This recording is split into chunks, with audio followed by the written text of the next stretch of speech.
আসসালামু আলাইকুম এভরিওয়ান, আশা করি আপনারা সকলে ভালো আছেন। আল্লাহর রহমতে আমরা অনেক ভালো আছি। সামনেই যেহেতু কোরবানির ঈদ, তাই আমাদের কাজের অনেক চাপ। আমাদের রাতের ফার্মের যে কাজগুলো করতে হয় সেই কাজগুলো আজকে আপনাদের মাঝে শেয়ার করলাম।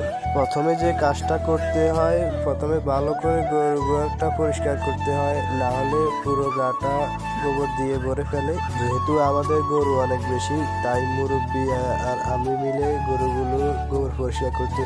গরু ঘরটি ভালো করে সাফ করার পর গরুগুলোকে ভালোভাবে খেত ছড়াই দিতেছি। আমাদের ফার্মের কাজের এমন চাপ, যা করতে করতে প্রায় রাতের 12টা-1টা বেজে যায়।